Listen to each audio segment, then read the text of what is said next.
j'espère que vous allez bien. Moi, ça va. On est en pleine période de fête de fin d'année de l'année 2022. Et je vais faire une dernière vidéo. Bon, peut-être pas la dernière, mais bon, je vais faire une vidéo mise à jour un peu sur le projet Torchain. Parce que ça fait un moment qu'on n'a pas. J'en ai pas fait. Bien que le projet continue à évoluer. Et justement, pendant cette période de B-Market là, c'est vraiment le moment en fait de voir les projets qui travaillent, les projets à qui on peut faire confiance. Parce que si vous avez remarqué, vous verrez que c'est un projet. Si vous allez sur les comptes Twitter, vous verrez qu'il y a de moins en moins de updates. Donc c'est là en fait qu'on doit voir si réellement les développeurs de projets ils travaillent.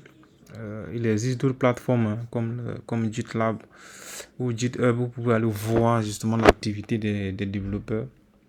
En fait, vous voyez les dates, en fait, dates de mise à jour des différents fichiers qui ont été ajoutés. Si vous voyez que le dernier fichier ajouté, il date d'il y a 6 mois et qu'ils ont encore justement une roadmap avec des choses à délivrer, c'est qu'il y a un souci. Donc, c'est justement pendant cette période, comme je disais, qu'on arrive à voir les projets qui continuent à bosser. Et ça permet aussi, vous voyez, de faire le tri, de balancer. S'il y a un projet qu'on sent que bon, l'avenir, on n'a pas de visibilité sur l'avenir, mieux vaut se poser des questions. Et puis, clairement, et moi je le fais, je préfère qu'en B-Market, je me rende compte qu'il y a un projet qui fait plus rien ou qui donne plus assez de nouvelles comme j'espérais. Et puis, moi, ça ne me gêne pas de vendre à perte et de passer à autre chose parce que vendre, par exemple, sur un projet où tu amènes $300, c'est un exemple que je prends, tu le revends à $100. Tu mets sur un projet en B-Market qui a un nouveau narratif, qui bosse beaucoup. Enfin, dans Bull Market, tu rattrapes tes $300 et plus encore en fait. Donc le but justement c'est de ne pas rester attaché émotionnellement à un projet. S'il y a quelque chose qui ne va pas, clairement on prend une décision. Nous sommes des investisseurs, on n'est pas là pour un projet en particulier, on n'est pas là pour les beaux yeux de quelqu'un. Donc voilà. Et donc bon, ce n'est plus un secret hein, pour quelqu'un, enfin pour ceux qui connaissent déjà les projets dans les qu'on suit au quotidien presque. Et pour parler, enfin pour revenir justement sur le sujet des, euh, des projets où enfin, on commence à être un peu étourdi. Moi, je prends le cas hein, des projets Constellation DAG qui, qui a tout en fait. Le projet a tout ce qu'il faut pour être dans certains top 200 ou top 300. Mais, enfin, pardon, top 100. Mais dernièrement, j'avoue que j'ai enfin, depuis peut-être 2 3 mois, moi je sais pas que j'ai plus confiance, mais je suis complètement perdu parce que euh, je suis plus. Voilà, je suis plus. On sait plus vraiment comment on avance, on sait plus trop comment s'orienter. Donc, pour moi, c'est devenu un peu compliqué avec par exemple ce projet-là. Et puis en avoir d'autres, hein. C'est que celui-là que j'ai en tête. Parce que déjà, l'histoire des échangeurs, ça, on en a plusieurs fois parlé, même avec les admins et le CIO, que le seul échangeur qu'ils ont depuis 2018, c'est KuCoin. Et avec tout ce qui s'est passé dernièrement, les échangeurs qui vont dans des gouffres, réellement, enfin, en tant qu'investisseur, chacun doit se poser la question. Et moi, c'est ce que j'ai fait, c'est que il arrive quoi, par exemple, demain, et touche du bois, que KuCoin, ils sont dans la tourmente. Bon, le projet ne sera plus listé sur un échangeur majeur. Qu'est-ce que les gens ils vont faire avec le token? Donc, vous voyez, c'est ce genre de questions qu'il faut se poser. Au-delà de ça aussi, bon, je trouve qu'aujourd'hui, la roadmap, j'ai vu circuler une roadmap du projet Constellation, justement, enfin, la personne disait que c'était la roadmap mise à jour pour 2023. Et moi, j'ai eu la nette impression que c'était la même chose que 2022. Bon, donc il y a beaucoup de choses, moins de visibilité et tout. Donc, Sincèrement, moi, c'est en B-Market que je rebalance je rebalance mes portefeuilles. Si je vois qu'un projet va tomber dans l'oubli, même si c'est un bon projet, hein, il y a des bons projets qui tombent dans l'oubli. Ceux qui étaient là en 2018, 2017, on se rappelle très bien du projet NEO, pardon, NEO, qui était vraiment un des projets qui portait justement l'Asie, parce que c'était le projet majeur asiatique. Aujourd'hui, plus personne n'en parle. Plus personne. Donc nous, on reste des investisseurs. Si les choses deviennent sombres d'un côté, on se bat. Voilà, bon, enfin, on peut faire une autre vidéo sur ça, c'est pas le sujet du jour. Moi, je voulais juste, justement, comme je disais, faire une mise à jour sur ce qui se passe, justement, sur Torchain, avec la nouvelle fonctionnalité qu'on a vu arriver il y a quelques semaines, donc ça fait un mois maintenant, qui est, je vais y arriver, qui est le Saving Vault. Donc, Vault, en anglais, c'est des coffres forts. Et il y a plusieurs coffres que le projet a sorti. Alors, le Saving Vault, c'est quoi en gros? Comme là, je suis sur la page Medium. Et la définition qui est donnée ici, en fait, c'est que le Saving Vault, c'est une nouvelle manière d'ajouter de la liquidité avec un seul actif. Donc, vous ajoutez de la liquidité au protocole Torchain avec un seul actif. Pour ceux qui n'ont pas vu toutes les vidéos de la chaîne, il y a une vidéo sur la chaîne qui parle justement de ce qu'on appelle les liquidity providers, donc ceux qui fournissent de la liquidité à un protocole et qui permettent aux gens derrière de faire des transactions. Donc jusque là, tout ce qu'on voyait, en tout cas sur les échangeurs décentralisés, c'est des pools. Donc une pool, c'est un ensemble de deux actifs qu'on met ensemble et qui permet cette pool là de faire des échanges de tokens. Donc si moi j'ai une pool, si un échangeur décentralisé, la pool c'est la pool on va dire Bitcoin, Ethereum, ça va permettre, si vous venez mettre de la liquidité, par exemple vous avez des bitcoins, vous venez les mettre à l'intérieur de la pool, ou si vous avez des Ether, vous venez les mettre à l'intérieur de la pool, ça crée beaucoup d'argent dans la pool et ça va permettre à d'autres personnes de venir, s'ils veulent échanger leur bitcoin contre des Ethereum, de venir en fait faire les transactions. Et une fois qu'ils font des transactions, on leur facture des frais, et ces frais là, vous qui avez mis l'argent pour fournir la liquidité, on vous refait ces frais qu'on leur facture. Donc jusque là, c'est ce qu'on voit partout. Si vous allez sur des échangeurs comme Uniswap, vous allez sur des échangeurs comme je sais plus, enfin tout ce que vous connaissez comme échangeur décentralisé, si vous allez là-bas, vous verrez que des pools. Ça peut être une pool de n'importe quoi. Ça peut être un actif X contre un actif B. Mais il permet justement, c'est le même fonctionnement. Donc jusque là, c'est ce qu'on voyait sur les échangeurs. Et enfin, c'est ce qu'on a même vu sur le protocole Torchain aussi. Il y a plusieurs pools qui existent aujourd'hui. Le problème avec ces pools-là, et ça je vous renvoie encore à certains articles que j'ai écrits à ce propos-là, c'est la perte latente pour ceux qui fournissent la liquidité. Quand il y a un mouvement violent sur un des deux actifs qui sont dans votre pool, vous subissez en fait la variation entre votre prix d'entrée et votre prix actuel à cause de la volatilité des actifs. Sur Torchain, cette perte latente-là, si vous restez dans la pool après 100 jours, la trésorerie vous couvre cette perte-là. Ce qui fait que le montant que vous mettez au départ, après 100 jours, vous êtes assuré de sortir avec le même montant, au moins. Si vous faites un gain, vous sortez avec le gain. Mais si la perte latente est assez forte, la trésorerie couvre cette partie-là. Donc les gars derrière, ils ont réfléchi, ils se sont dit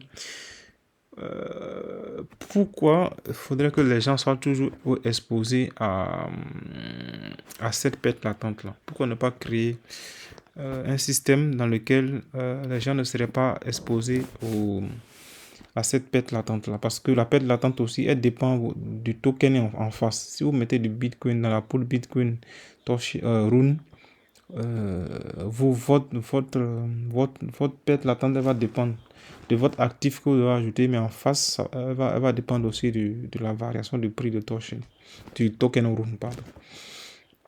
Donc, c'est en ce sens-là que les gars ils ont créé les saving, enfin, saving, oui, on va dire ça comme ça. C'est le bon thème. Le premier que j'ai dit, c'est pas le bon. C'est le saving vault. Donc, ce saving vault-là, vous ajoutez qu'un seul actif et c'est ce seul actif-là auquel vous êtes exposé. Si vous ajoutez que du Bitcoin, vous ne serez exposé que aux variations de Bitcoin. Donc, en gros, c'est un peu comme si votre Bitcoin, en fait, il était dans votre propre portefeuille. Donc, s'il baisse, vous subissez la baisse. S'il va à la hausse, vous subissez la hausse.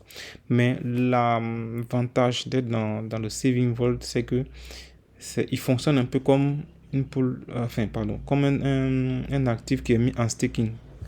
La dernière fois, j'en parlais avec Momo, je lui ai expliqué que c'est le bon terme qui est utilisé, qui est utilisé pour expliquer ça aux gens, c'est le staking. Et ça, j'avais trouvé un article dessus que je voulais montrer, mais je ne sais plus où je l'ai balancé. Sinon, l'un des thèmes qui est utilisé, c'est le single side staking. Single side staking. Donc, c'est un staking d'un seul asset. Voilà, single side staking. Donc, vous mettez votre actif et comme je disais, l'avantage entre le laisser dans votre portefeuille et le mettre en saving vault, c'est que dans le vault, en fait, c'est vrai que vous n'êtes pas exposé aux variations du marché pour les autres actifs, mais vous êtes, sans vraiment le savoir, vous êtes dans une pool. Parce que si vous ajoutez du Bitcoin en face, vous avez un autre actif. Mais vous en foutez parce que vous n'êtes pas exposé à cet actif-là. Mais en vrai, vous êtes dans une pool. Donc, chaque fois que les gens vont faire des transactions sur cette pool-là, les frais dont je parlais tout à l'heure, les frais qu'on va leur facturer, vous recevez aussi ces frais-là. Voilà. Vous recevez ces frais-là. Et puis, lorsque des transactions se passent, des transactions de blocs, pour ça peut être un autre sujet. Lorsque les validateurs de blocs, c'est un peu comme sur le Bitcoin, sur les mineurs, quand ils valident des transactions, on leur reverse des Bitcoins pour les récompenser. Sur Torchain aussi, c'est pareil. Les nœuds, validateurs de nœuds, quand ils les valident, on leur reverse des tokens Torchain. Donc, vous profitez aussi de ces rewards-là et vous profitez aussi des frais sur les transactions qui ont lieu dans le protocole. Donc, voilà vraiment comment vous gagnez. Donc, pour quelqu'un qui ajoute du Bitcoin, il va recevoir que du Bitcoin. Quelqu'un qui ajoute de l'Ethereum, il va recevoir que de l'Ethereum. Donc, voilà. Franchement, c'est une des fonctionnalités.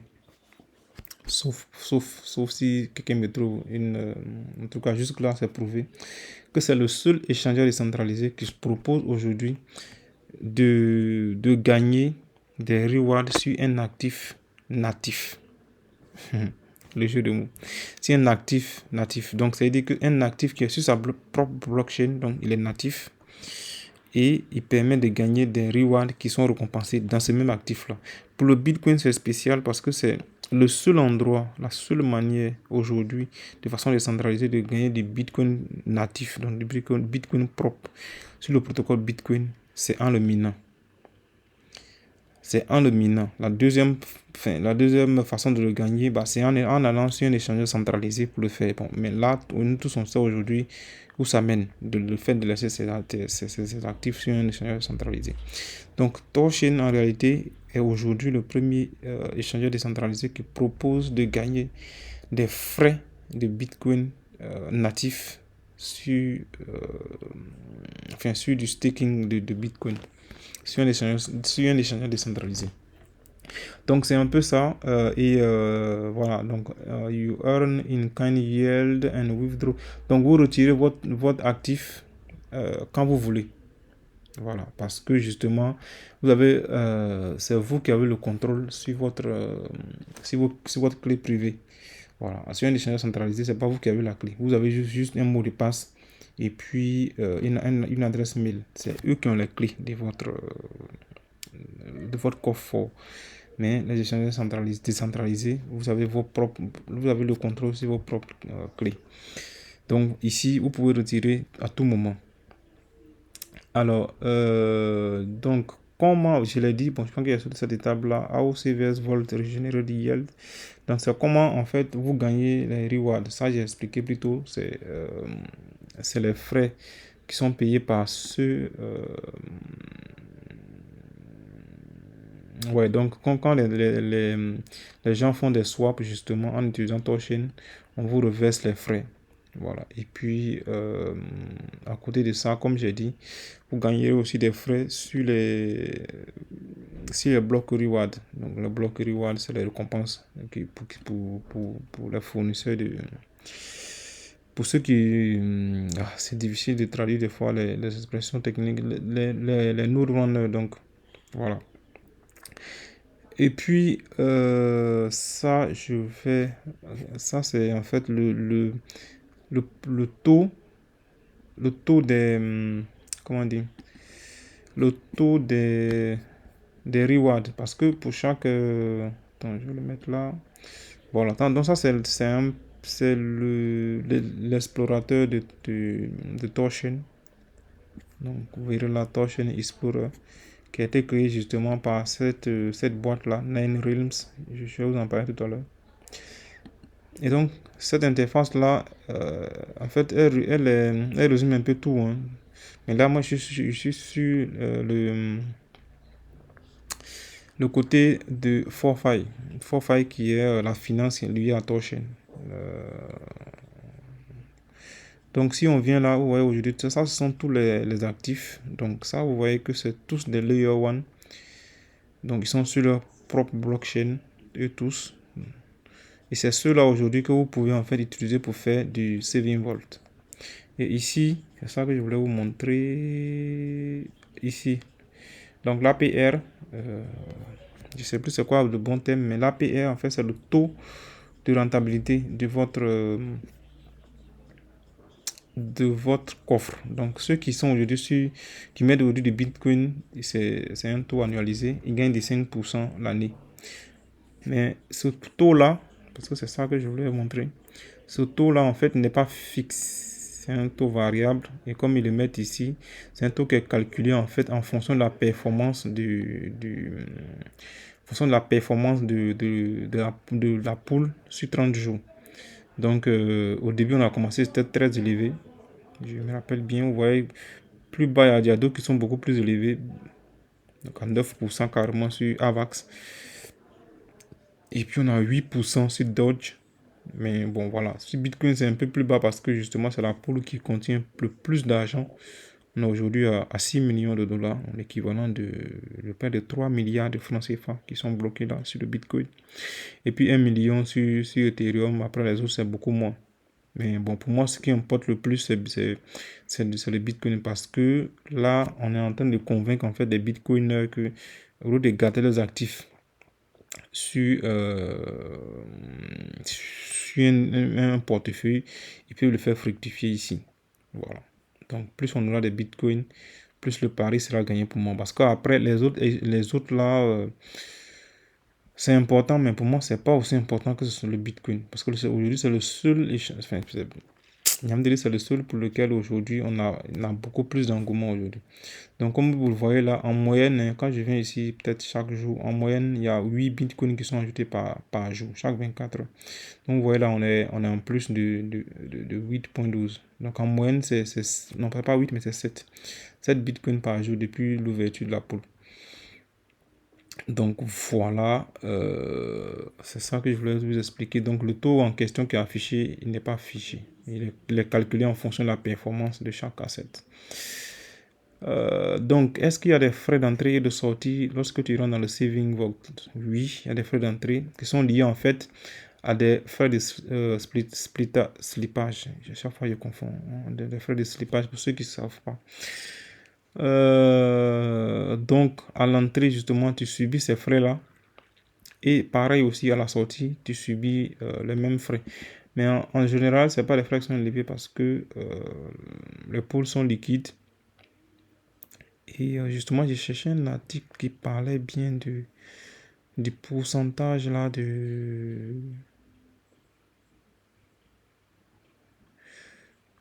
Ouais, ça devait être ça, ouais, donc je reviens un peu plus bas ici. Donc, pour quelqu'un qui va justement, ils ont plein d'exemples, quelqu'un qui va ajouter un bitcoin au Vault, Euh, Enfin, c'est un calcul qu'ils ont fait. S'il y a déjà 1000 bitcoins dans le volt, le frais de strippage, c'est 0,1%. Donc, en gros, si tu mets un bitcoin, le réseau va recevoir 0,9999 bitcoin. Je pense que actuellement, c'est un peu plus élevé que ça. Parce que quand les gars ils mettent un bitcoin, je vois que ça en atterrit à 0,99 et un 7 ici. Donc les frais sont un peu plus élevés. Mais dans l'exemple ici, c'est que si les frais sont à 0,1%, il faudra passer en fait 10 jours minimum dans la pool pour couvrir les frais d'entrée et 20 jours dans la pool pour couvrir les frais d'entrée et les frais de sortie. Bon, pour moi, c'est pas beaucoup, hein. Donc, il suffit de faire un mois dans une pool et tu es en positif en fait. Ou tu break even. Donc, tu break even. Si tu as mis un bitcoin, au bout de 20 jours, tu devais retrouver un bitcoin. Donc, imagine si tu passes 100 jours dans la pool. Donc voilà, donc il y a les frais d'entrée, les frais de sortie, mais même si ce n'est pas des frais assez élevés, mais il y a des frais quand même, il faut en tenir compte. Et ces frais-là sont déduits directement de votre actif. Donc vous n'avez pas besoin d'avoir un autre actif dans votre portefeuille pour pouvoir payer les frais à part. Donc si vous mettez du Bitcoin, les frais sont déduits de Bitcoin. Si vous mettez de l'Ethereum, les frais sont déduits d'Ethereum. Donc aujourd'hui, comme on disait, je vous ai montré le tableau tout à l'heure, les assets qui peuvent être ajoutés, c'est tout cela. Donc tous des layer 1. Donc c'est all layer 1. Et comme on sait, de temps en temps, on va continuer à ajouter d'autres actifs sur Torchain. Alors aujourd'hui, où est-ce qu'on peut aller pour faire du saving vault? Donc vous avez toutes ces pages-là. TorSwap, on connaît tous. XDeFi, on connaît tous. Tor Wallet, c'est une version mobile. Il n'y a pas de version web, mais on connaît peut-être tous. Lens, pareil. Edge Wallet, c'est mobile. Ils ont intégré Torchain il n'y a pas longtemps. Et puis d'autres interfaces qui vont s'ajouter bientôt. Alors ici, je vais vous montrer justement comment ça se passe. J'ai choisi TorSwap. Bon, ça c'était XDeFi. On verra. Et ça, c'est Lend. Je vais vous montrer la plateforme. Tout ça, c'est des interfaces qui ont en fait intégré Torchain. Parce que comme je dis, Torchain en lui-même, il n'a pas encore d'interface. C'est un protocole. Il propose la technologie. Et puis, il permet aux gens de venir eux-mêmes ajouter créer plutôt, pardon, des applications. Donc là, ce sont des applications. Des applications qui sont basées sur le protocole Torchain. Donc si vous êtes là sur TorSwap, vous venez juste dans Earn, ici. Et vous voyez, tous les Layer 1 dont on parlait sont tous disponibles ici. Donc vous pouvez choisir Bitcoin ou ETH, BNB, AVAX, Atom, ainsi de suite. Et puis, vous connectez votre wallet. Vous mettez le nom de Bitcoin que vous voulez ajouter. Vous êtes dans Deposit ou Déposer. Voilà. Ils vont vous couper les frais. Vous allez recevoir le reliquat qui sera déposé. Et une fois que c'est déposé, pour ceux qui sont familiers, qui faisaient déjà comment ça s'appelle là, du LP, pour suivre votre position, pour voir si vous êtes en gain ou toujours en perte, c'est bien sûr sur TorYield. C'est une petite application qui existe sur le mobile, Android et iOS, je vais y arriver. Et donc, qui vous permet, en fait, vous pouvez ne pas l'utiliser aussi ainsi, sur la version mobile, il y a aussi la version, on va dire, web. Vous venez juste ici, mais ça, vous mettez juste votre adresse, et puis vous faites View Staking, ou View Portefeuille, ou View Stats. Il va vous montrer toutes vos stats en un clin d'œil. Et chaque fois que vous actualisez, il vous fournit comment dire, toutes les infos. Et il a d'autres trucs, hein, il y a d'autres aspects. Il vous montre, tu vois, tous les volumes qui sont générés sur Torchain. Il y a plein d'autres trucs, synthétiques. Je crois qu'ils ont même rajouté le côté saving vault. Voilà. C'est la même interface. Donc, toutes ces petites applications-là, en fait, sont liées au protocole. Donc, elles peuvent toutes montrer les mêmes choses. Donc, voilà. Ça, c'est pour suivre votre position, soit LP, soit sur le Volt. Alors, il y a aussi Lens. L'Inde, c'est pas encore parfait. Je crois que là, ça va, on a la même interface, hein, c'est la même chose. Voilà, on a la même chose. Donc, vous pouvez juste cliquer sur Earn tout à l'heure, comme on a dit, et puis vous ajoutez du. Enfin, on va le faire. Voilà, et puis vous choisissez ce que vous voulez ajouter. Si c'est du Bitcoin ou c'est autre chose, vous ajoutez, vous connectez votre wallet, vous déposez. Et en fait, cette plateforme-là, moi je ne l'ai pas trop utilisée encore, mais c'est celle-là qui sera la première. J'espère s'ils ne se font pas rattraper par TorSwap. Ça sera la première en fait à lancer le lending borrowing, donc le système de prêt qui sera bientôt disponible sur Torchain. En tout cas, ils ont été les premiers à annoncer cela, qui seront les premiers à le faire. On verra s'ils ne se font pas dépasser par une autre plateforme. Pardon. Donc, en gros, c'était ça. Je vous ai montré ça pour les frais. Après, il y a d'autres côtés techniques qui concernent comment les vols sont sécurisés. Ça, les risques associés, bien sûr, il faut en être informé. Et ils en ont cité quelques risques qui est le temporary chain halt qui arrive de moins en moins. On avait ça au départ lorsque toute la chaîne de Torchain s'arrêtait. Enfin, elle ne s'arrête pas toute seule. C'est en fait les validateurs de nœuds. Quand ils voient qu'il y a un souci, ils arrêtent tout de suite la chaîne. Voilà. Ils arrêtent tout de suite la chaîne et le problème est réglé soit dans la minute, soit dans la seconde qui suit, on relance la chaîne. Donc l'impact, bien sûr, il est petit parce que vos fonds sont sécurisés. Il n'y a pas de risque en tant que tel. Probabilité que ça arrive, c'est élevé, comme j'ai dit. C'est un truc qui est arrivé à un moment. Enfin, on parle de l'arrêt de la chaîne. La probabilité est élevée parce que quand les gars ils détectent qu'il y a une activité, comment on dit, une activité, je suis pas du tout inspiré aujourd'hui, une activité anormale dans la chaîne, ils arrêtent la chaîne et puis après ils la relancent quand tout est réglé. Donc on a parlé de ça, les frais de slippage à l'entrée ou à la sortie.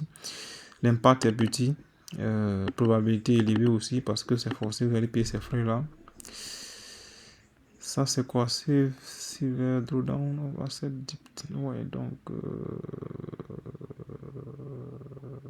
ouais, il peut arriver justement, c'est la même chose, c'est les frais de slippage qui peut arriver que ce soit il y a des frais de slippage élevés au moment où vous voulez faire les retraits, plus que ce que vous avez payé à l'entrée. Et ça peut arriver, mais là, impact c'est médium et la probabilité que ça arrive est très petite. Le risque de perdre vos fonds. Alors là, l'impact serait élevé. Effectivement, si vous perdez vos fonds, l'impact serait élevé. Mais le risque lui-même, il est très petit. Il reste en l'eau, le risque. Voilà, en gros, c'est ça.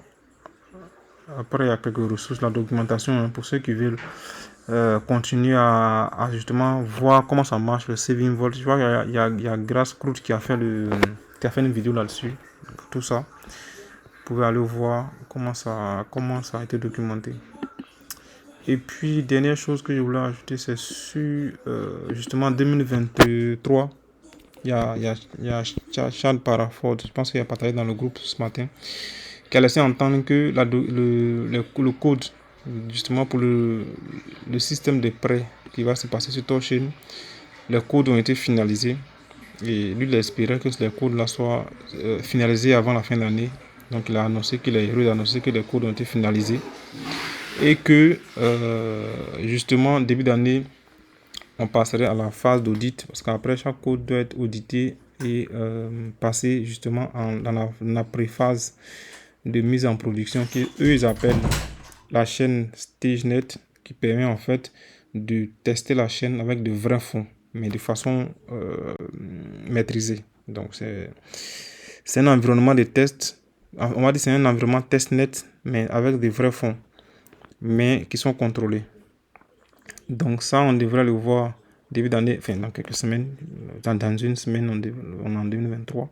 Et donc lui, il pense que le mainnet de ça, on devrait lancer les prêts au premier trimestre 2023, donc Q1 2023. Donc ça, bien évidemment, ça a été accueilli avec la plus grosse acclamation parce que tout le monde était content, tous les commentaires là, tous les mêmes, this is the way, all of you back it up. On était tous heureux parce que c'est un truc qui est beaucoup attendu. Pourquoi? Parce que derrière ça, c'est pas qu'un simple système de prêt. Ça va être encore une première. Ça va être encore, Torchain va être encore le premier à le faire. C'est un prêt. Ça, on aura le temps de faire une longue vidéo là-dessus. C'est un système de prêt sans liquidation, comme on le voit sur les autres plateformes. Vous n'avez pas de liquidation. Votre prêt n'a pas de date d'expiration. Il n'y a pas de liquidation. Et il n'y a pas d'intérêt. Donc, imaginez aujourd'hui, vous allez à la banque, vous vous dites, je vais prendre un prêt de 1 million. Il vous donne 1 million et vous dites, vous remboursez 1 million. Ce serait incroyable. Donc ça, on aura le temps de faire une grosse vidéo dessus, sur le système de lending qui arrive. Et c'est pour ça que hier, quand on discutait avec Dachama, je disais que le prochain cycle pour moi, si tout se passe comme prévu, ce serait d'accumuler du Bitcoin parce que il n'y aurait rien de tel que d'avoir par exemple 2, 3, 4 Bitcoin et de les mettre dans un saving vault ou de les mettre comment dire, de les prêter. Voilà. Si tu as 2 bitcoins, tu les prêtes. Enfin, pardon, pas que tu les prêtes, mais tu les mets en collatéral, pardon. Et tu prends un prêt en face. Voilà. Ben, j'imagine que tu as 2 bitcoins, tu as 3 bitcoins qui valent, je sais pas, 50 000 dollars. Tu les mets en collatéral et tu prends un prêt de, je sais pas, 50 millions de francs CFA pour aller faire pour aller faire ce que tu veux, ou même pour aller réinvestir sur d'autres projets. Vous voyez? Donc, à voir. On fera une vidéo là-dessus. Et puis, est-ce que j'avais encore autre chose à vous montrer? Je pense que non. En toute façon, on en reparlera dans nos groupes s'il y a d'autres updates. Et puis, bah, bonne fête de fin d'année à tous. À toutes vos familles, profitez. Moi, là, j'ai pris 3 jours de congé. Je suis dans la maison, on n'est rien foutre. À part de la lecture. Et puis, que Dieu nous garde sincèrement à cette fin d'année et à ce début d'année. Bonne soirée.